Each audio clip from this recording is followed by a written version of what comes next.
Bonsoir chers téléspectateurs de la télévision rwandaise, très heureux de vous avoir avec nous. C'est l'heure de la grande édition du journal en français. Mais tout d'abord, voici les titres. Au deuxième jour de son séjour au Congo-Brazzaville, le président de la République, Paul Kagame, a eu un tête-à-tête avec son homologue Denis Sassou Nguesso, avec donc le chef de l'État congolais. Et puis le 11 avril, le Rwanda se souvient de ses fils et filles massacrés, notamment au cours du génocide commis contre les Tutsis au Rwanda en 1994, mais surtout de l'abandon de la communauté internationale des Tutsis qui s'étaient réfugiés à l'école technique officielle de Kicukiro. En dehors de nos frontières, l'ex-directeur de cabinet du président Félix Tshisekedi, Vital Kamerhe, a été sa condamnation a été suspendue. Sinon, la Cour de cassation, en tout cas, a mis fin à sa condamnation. Lui qui avait déjà été condamné à 15 ans d'emprisonnement.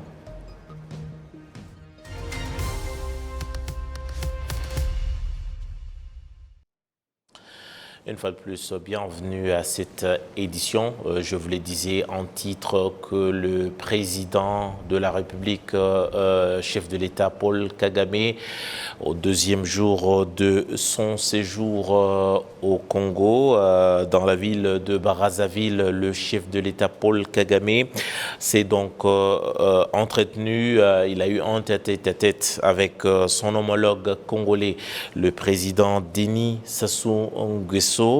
Et après ce tête-à-tête, le Rwanda et le Congo-Brazzaville devraient donc signer des accords de partenariat dans différents secteurs, vu que déjà le Rwanda et le Congo-Brazzaville nouent des liens forts depuis déjà de nombreuses années. Je parlais donc du deuxième jour de la visite du chef de l'État, Paul Kagame. On va revenir sur son premier jour au Congo-Brazzaville, puisque son séjour s'étend sur 72 heures. Le chef de l'État avait avait été accueilli chaleureusement par son homologue. Celui-ci s'était également entretenu avec les deux chambres du Parlement congolais, le Sénat et la Chambre des députés réunis. Le chef de l'État a donc adressé à cette assemblée toute la gratitude, mais surtout tous les biens qu'il pense de l'amitié entre le Congo-Brazzaville et le Rwanda. Le reportage ici avec notre confrère Jean Damascène Manishim. À sa descente d'avion, le président Paul Kagame a été accueilli par son homologue congolais Denis Sassou Nguesso, qui était avec les hauts dignitaires du gouvernement congolais ainsi que les diplomates accrédités au Congo. À la mi-journée, le président Paul Kagame s'est adressé aux deux chambres réunies du Parlement congolais. Il a d'abord exprimé la gratitude aux Congolais qui se sont joints au Rwanda pour la 28e commémoration du génocide perpétré contre les Tutsis au Rwanda en 1994. Dans son allocution devant les parlementaires, le président Paul Kagame est revenu aussi sur les problèmes sécuritaires qui continuent de se manifester sur le continent africain. Le chef de l'État rwandais a cité un exemple, le rôle des forces rwandaises de défense dans les opérations de maintien de la paix en République centrafricaine et au Mozambique, souhaitant qu'une telle collaboration ait lieu dans la région des Grands Lacs. Le président Kagame a précisé que la résolution définitive de ces problèmes sécuritaires exige aux chefs d'État africains en particulier de prendre des stratégies adéquates et de les mettre en exécution. La présente visite consacre une fois de plus l'amitié profonde entre les deux chefs d'État et principalement la qualité appréciable des relations de coopération existant entre le Congo et le Rwanda. Le périple du président Paul Kagame au Congo sera marqué aussi par des entretiens en tête-à-tête avec son homologue congolais Denis Sassou Nguesso, suivi de la signature des accords de coopération. Il est de noter que les relations diplomatiques entre la République du Congo et le Rwanda ont été établies le 17 août 1982. Cette visite du président Kagame au Congo est la deuxième, la première datant de novembre 2010.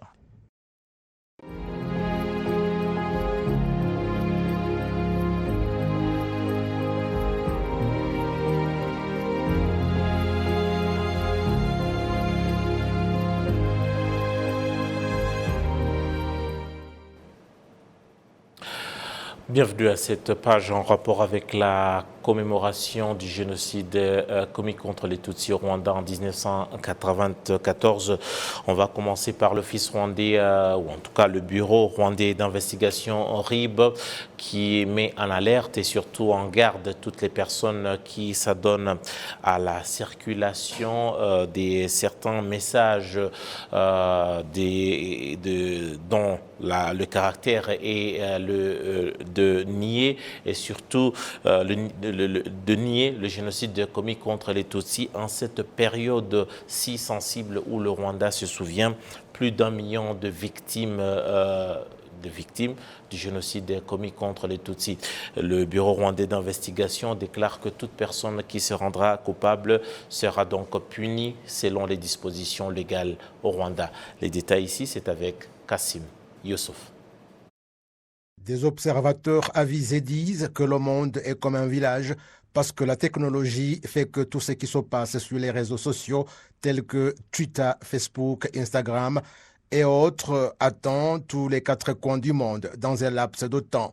C'est pour cette raison que ceux qui ont des idées visant à nier et à banaliser le génocide perpétré contre les Tutsis s'en servent pour diffuser des idées contraires à la vérité sur l'histoire du Rwanda. L'ennemi a déjà trouvé que c'est à travers les réseaux sociaux qu'il peut faire passer le message et qu'il puisse atteindre les jeunes, car vous savez que le grand nombre de notre population est constitué des jeunes et c'est sur les réseaux sociaux qu'ils trouvent des informations. Chaque Rwandais, qu'il soit jeune ou âgé, doit y jouer un rôle. Combattre l'idéologie du génocide ne concerne pas seulement les dirigeants. Ça ne concerne pas seulement le ministère de l'Unité nationale, non plus l'ARG et Ibuka. Ça concerne chaque Rwandais. Le ministre de l'Unité nationale et de l'engagement civique, le docteur Jean Damascène Bizimana, indique par ailleurs qu'il faut la conjugaison des efforts dans la lutte contre ceux qui se servent des réseaux sociaux de manière à détruire la société rwandaise. Le porte-parole de l'Office rwandais d'investigation RIB, le docteur Murangira Thierry, d'ajouter que la loi punit ceux qui commettent des crimes relatifs à l'utilisation des réseaux sociaux de manière qui ne convient pas. Le crime de l'idéologie du génocide, de négationnisme et révisionnisme du génocide et des crimes similaires sont punissables de la peine de réclusion entre 5 et 7 ans et d'une amende entre 500 000 et 5 millions de francs rwandais. Merci donc à Kassim Youssouf. Je le disais en titre que la date du 11 avril dernier, le Rwanda donc s'est souvenu des victimes du génocide perpétré contre les Tutsis à Nyanza de Kigali, notamment ceux-là qui s'étaient réfugiés à l'école technique officielle de Kicukiro, connue sous le nom de Eto. Sur place, ces réfugiés, dans un premier temps, étaient sous la protection des casques bleus de la nuit noire. Et c'est donc ces réfugiés qui ont été massacrés par la suite après le départ de ces casques bleus.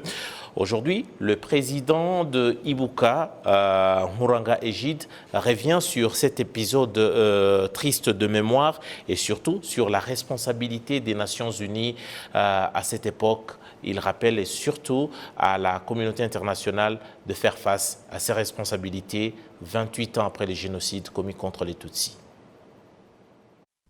C'est très important de le mentionner parce que le 11 avril, plus de 3000 personnes qui étaient réfugiées à l'ETO, école technique officielle de Kicukiro, ont été abandonnées par un contingent de la nuit noire qui était là.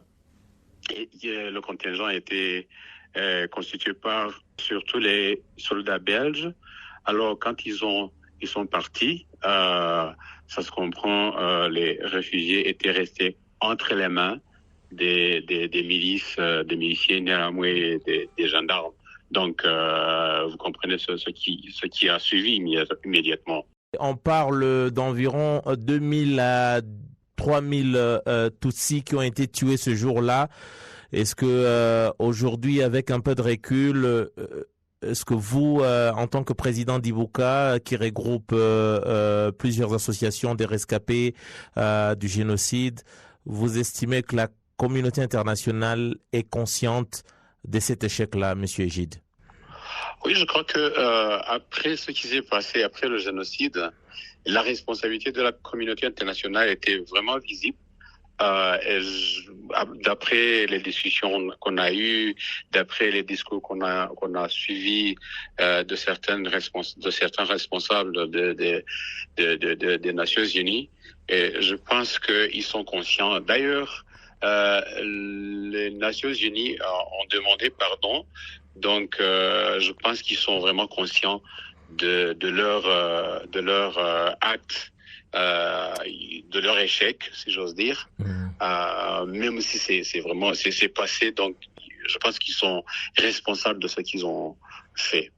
Même tout à l'heure, j'étais invité à la commémoration qui était organisée par les Nations Unies et leurs agences. J'en ai parlé, j'ai parlé de leur responsabilité, de ce que nous attendons d'eux, et surtout le rôle qu'ils doivent jouer dans la traduction en justice de quelques des bourreaux qui se trimballent d'ici là, et surtout intervenir dans certains États membres des Nations Unies pour mettre sur pied, établir la loi punissant l'acte de génocide dans leur pays. Et si cela est fait, on pense que ces réfugiés, donc ces génocidaires qui sont dans leur pays, pourront être traduits en justice. Et c'est ce que nous demandons. Nous demandons la justice, bien sûr. Justement, parlant de Nyanza, pour terminer, il y a un chantier pour avoir un jardin de mémoire. Déjà, vous pouvez un peu nous parler de ce jardin de mémoire et surtout de l'importance et du symbole que cela revêt? Non, merci beaucoup. En fait, ce n'est pas vraiment un chantier. J'ose dire que le jardin de la mémoire, en fait, est presque fini. Même la construction du jardin de la mémoire est finie. Tout ce que nous entendons, c'est le lancement du jardin. Et après, je pense qu'il pourra être utilisé parce que c'est le jardin qui contient vraiment l'histoire de l'exécution du génocide perpétré contre Tutsis. Donc, j'invite tout le monde à visiter le jardin, même si, le jardin en fait fait partie aussi du site mémorial de Nyanza, mais c'est un jardin qui a été très bien construit, très bien fait, si j'ose dire. Monsieur Egide, merci beaucoup pour votre disponibilité. Merci aussi, Eddy. Egide Nkuranga, le président de Ibuka. Et on vous rappelle que c'est sur ce site de Nyanza où reposent environ 96 000 victimes du génocide commis contre les Tutsis, dont 3 000 ont été massacrés après le départ des casques bleus de la minoire, notamment des casques bleus belges à l'école technique officielle de Tchitchouchiro. C'était en date du 11 avril 1994. Toujours en rapport avec la commémoration du génocide commis contre les Tutsis, certains Bagogwe, rescapés du génocide commis contre les Tutsis, indiquent qu'ils ont sérieusement essayé de se défendre contre les Interahamwe et les militaires qui étaient dans les environs, et ils ont fait tout ce qu'ils ont pu à repousser ces attaques attaques, mais cela n'a pas été forcément heureux pour eux, vu que les attaques se multipliaient du jour au lendemain. Aujourd'hui, certains de ces rescapés s'expriment aujourd'hui sur cet épisode, en tout cas triste de mémoire qu'ils ont traversé.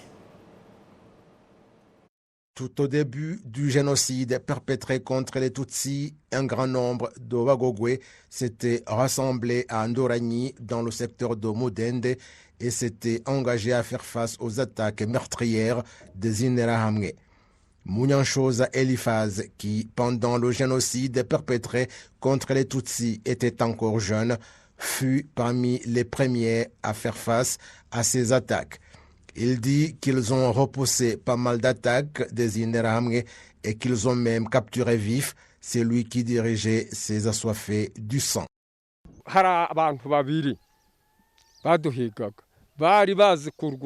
y a deux personnes qui nous pourchassaient, qui savaient très bien se battre, et j'ai dit à mes collègues de me laisser braver celui qu'on disait qu'il savait se battre.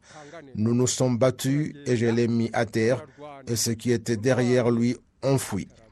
J'avais seulement un bâton et une machette, mais je n'avais pas l'intention de l'utiliser contre quelqu'un.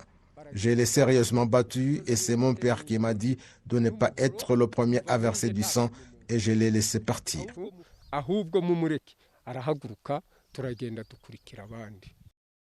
Ils ont été attaqués à 4 reprises, mais sans succès, et les Interahamwe ont dû faire appel aux ex-phares du camp militaire de Wigogwe.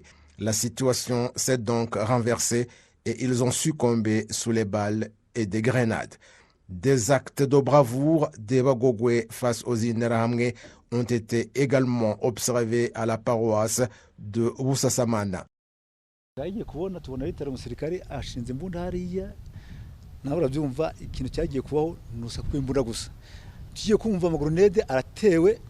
Nous avons vu un militaire se positionner là-bas et ce qui a suivi, c'est le vacarme de balles et de grenades depuis 13 heures jusqu'à 17 heures. Les bourreaux sont entrés et ont demandé aux habitants d'entrer et terminer le travail fait. Je me suis caché parmi les morts et ils ont coupé avec les machettes et ont violé les filles.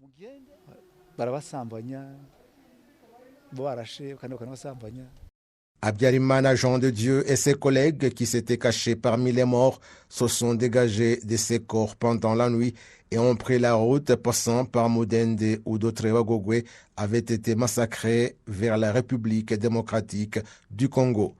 Dans ce chemin épineux, ceux qui avaient pu échapper à la mort, c'était grâce à Hagumimana Faustin et Natiarutima Thomas, tous deux gardiens du pacte social.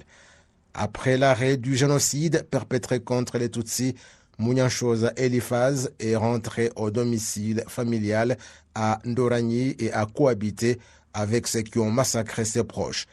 Il a poursuivi la culture des pommes de terre et l'élevage et maintenant sa vie est reconstruite. Je ne peux pas te mentir, je vivais dans une maison en paille, mais maintenant j'ai 2 maisons en tôle, j'ai des vaches et un grenier de pommes de terre et un peu de mots. Ma situation à ce moment-là et aujourd'hui c'est différent.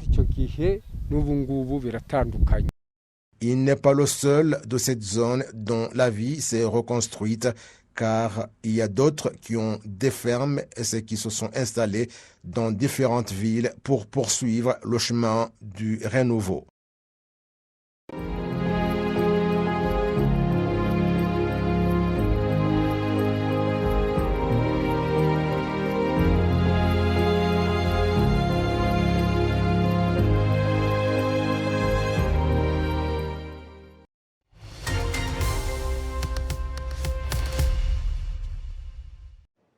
Place à présent à l'actualité internationale que nous commençons par la région avec l'actualité en République démocratique du Congo. Il avait été condamné à 13 ans de prison en appel pour détournement de fonds publics. Vital Kamerhe, l'ex-directeur de cabinet du président Félix Tshisekedi, a bénéficié d'une remise en liberté provisoire ce lundi. Mais en tout cas, sa liberté ne met pas tout le monde d'accord sur place à Kinshasa et ailleurs en RDC.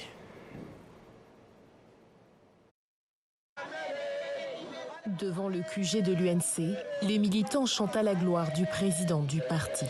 Celui qu'ils surnomment le pacificateur Vital Kamerhe vient de sortir provisoirement de prison. Nous voulons que sa liberté soit totale, son acquittement, c'est ce que nous voulons. Parce qu'il est innocent, il n'a pas volé et on n'a pas prouvé. Allié et directeur de cabinet du président Tshisekedi, longtemps intouchable de la vie politique congolaise, Vital Kamerhe a été reconnu coupable du détournement de près de 50 millions de dollars destinés à la construction de logements sociaux. Condamné à 20 ans, puis 13 ans de prison en appel, il avait plusieurs fois sollicité la liberté provisoire. La demande a finalement été accordée lundi par la Cour de cassation en raison de son état de santé et contre une caution de 500 000 dollars. Une décision arbitraire, selon l'Association congolaise pour l'accès à la justice.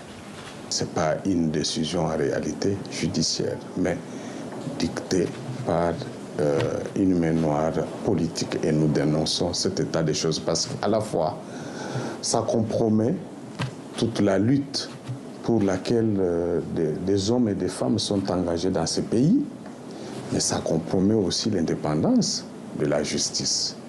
La justice congolaise doit désormais trancher définitivement sur le sort de Vital Kamerhe. Au-delà de la prison, il risque aussi jusqu'à 10 ans d'inéligibilité. Depuis lundi soir dans le Sud Kivu, sa province natale, ses soutiens espèrent encore et toujours son retour en politique pour la présidentielle de 2023.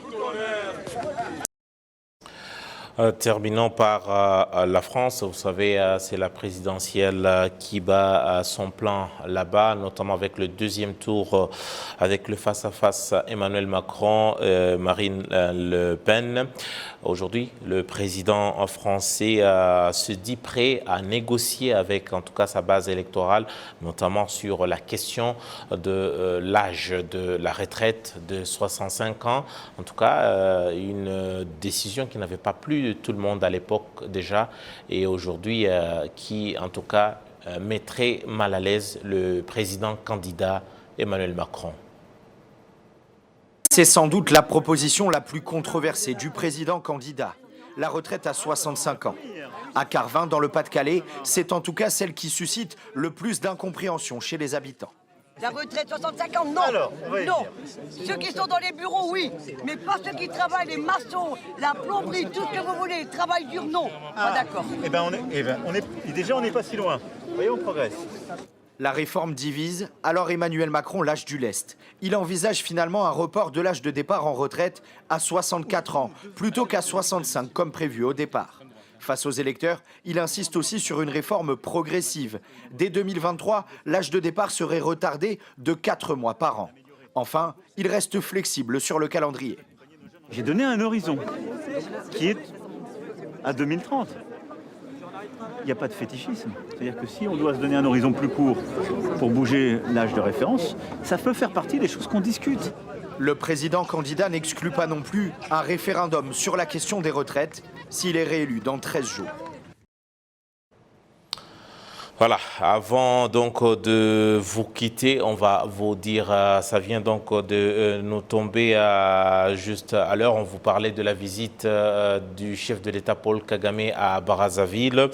Donc comme on vient de l'apprendre par la page Twitter de la présidence de la République, le Congo et le Rwanda viennent de signer en tout cas des accords de partenariat dans le domaine économique, avec notamment des partenariats dans les petites et moyennes entreprises, et également au niveau de la culture et des arts. Voilà Pour boucler la boucle, comme on dit, je vous rappelle également, en tout cas, le gros de notre édition. Je vous le disais tout à l'heure que le président Kagame vient donc de passer son deuxième jour de séjour au Congo-Brazzaville avec, bien sûr, la signature des accords de partenariat que je venais de citer tout à l'heure, notamment dans le domaine de l'économie.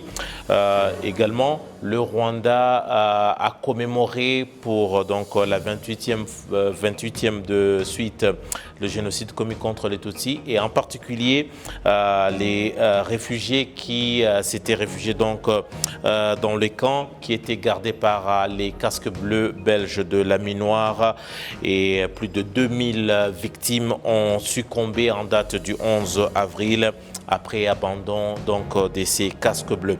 Et puis en dehors de nos frontières, je vous ai dit qu'en RDC, lui qui avait été condamné à 13 ans de prison en appel, Vital Kamerhe a été donc libéré provisoirement.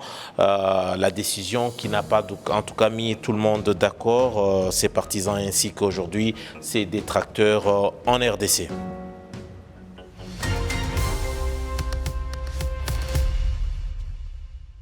Voilà donc ce qui marque la fin de notre édition. Merci à vous tous qui nous avez suivis et surtout grand merci à toute l'équipe qui m'a réalisé, m'a permis de vous attendre de chez vous. Une équipe qui était conduite par Janvier Morenzi Karangwa. En mon nom propre, je vous dis grand merci. J'aurai tout le plaisir de vous retrouver très prochainement pour une nouvelle édition. Mais en attendant, restez bien fidèles à nos programmes.